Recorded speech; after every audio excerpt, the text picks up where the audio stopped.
Hi, my name is Tibi, and in this short video I will present the state of the PV project, what has been designed, what has been prototyped, printed and assembled. So let's start with the first piece here, which is the Micromanipulator.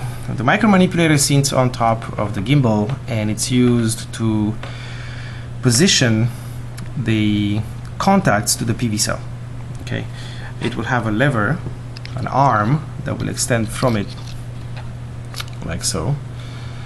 I'm just using a little screwdriver here,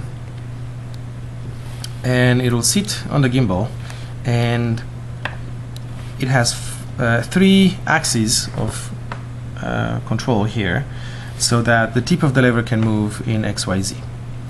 And the idea is to position a gold wire on top of the PV cell to make the electric contact.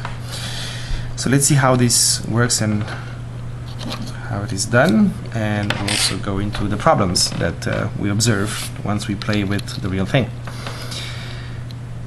How it functions: there's an axis here, makes it move in this direction, activated by this screw.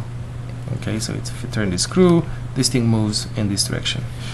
Then there is another knob here that controls the tilt, just a slight tilt. Taking into consideration that we have a lever, that little tilt translates into a few millimeters of motion, which is plenty to position these gold wires on top of the PV cell. And this is the knob for that. And then we have a Z-axis, a vertical axis, that takes that gold wire up and down from the sample, and it is activated with this knob right here. Okay, so there is an axis of motion here, there's an axis of motion here, and there is a rotation, a tilt of the device in the XY plane. There's another feature. This part can be shifted up and down and locks into place. That is because as we play with the sample on the gimbal and attach the electrical connections, at some point we might want to break these connections and maybe change the wires or adjust the wires or whatever. So in that case, you can just tilt it up from the sample, and as you put it back into position, it's supposed to go to the same location. Okay. Now, problems with this is that it has a lot of play. Okay, and this is unacceptable here. It has some play here on this axis, and since this is sitting on a gimbal that is turning around and it has a load on it, the position might shift as we rotate it, and if there is a jerk in the motion of the gimbal, this will definitely move. We try different types of materials, and this is a very hard solid material that we printed it with. We printed another one which is a little tighter. Okay, the precision of the printing, the process was better controlled, so this one doesn't wobble that much. It doesn't wobble at all. But here's the thing, if we make it tighter, that means that the requirements on the precision of the printing, or the tolerance, is higher. And a good design, in my opinion, is a design that anybody in the world can print with a normal 3D printer, and anybody can be somebody that doesn't really know how to optimize the 3D printer in order to optimize the tolerance for the requirement to print this part.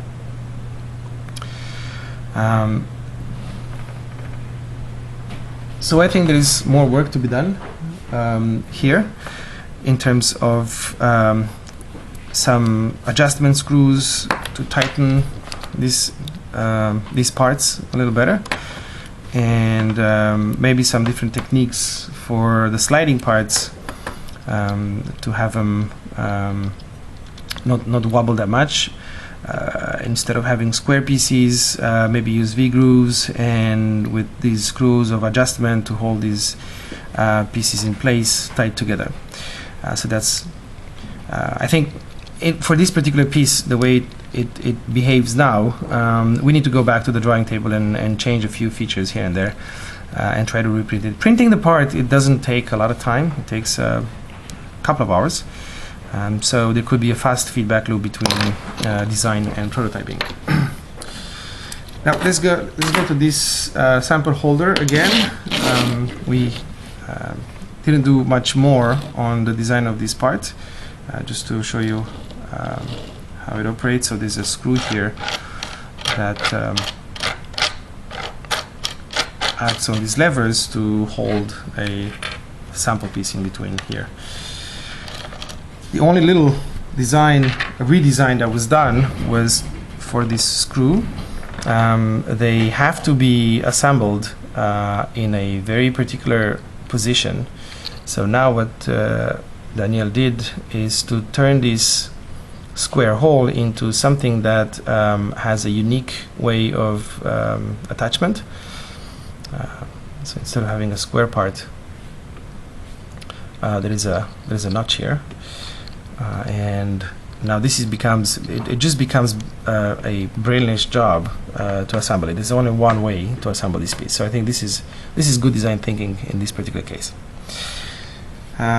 So this is the sample holder, and this sits on top of the gimbal, and we have 3 micromanipulator that sit on top of that. Now we received the motors. So let's go back to the gimbal and the motors.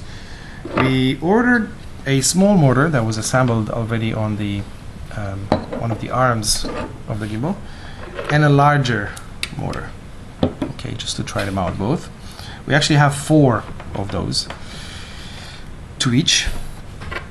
And the problem now that we need to understand is how well these brushless motors can hold the entire weight. So if I assemble this rapidly, this is a sample holder, this is the attachment to the arm with a motor in between, and that would sit here. All right, and the micromanipulator is on top of that. So all this weight here is essentially sitting on this motor, and the thing that we need to understand is since the weight is not balanced, this is the axis of the motor, so most of the weight is on that side.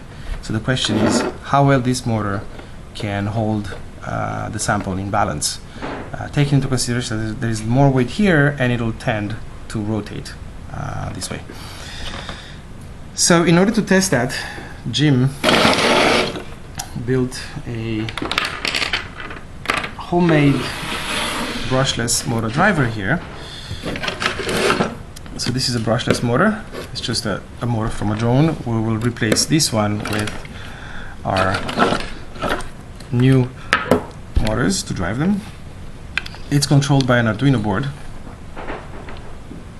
And so for now we have everything we need to test the torque and see how the gimbal will react mechanically once it's moved, jerked around, and so on.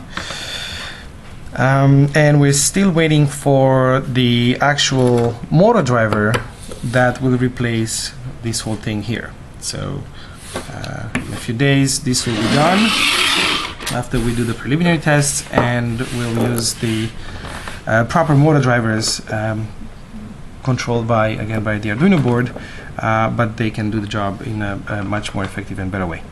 And they were designed for this kind of motors.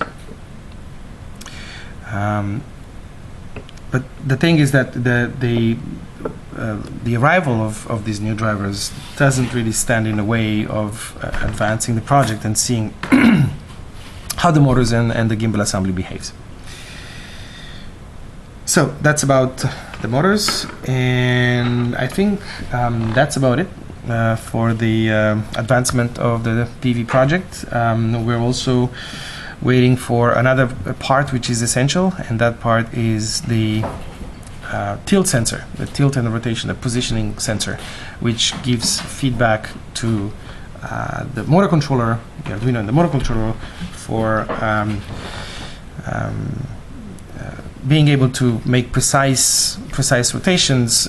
So essentially that part tells you the position at any moment, at any given time, with very, very high accuracy. I think it's something like 0.2 degrees.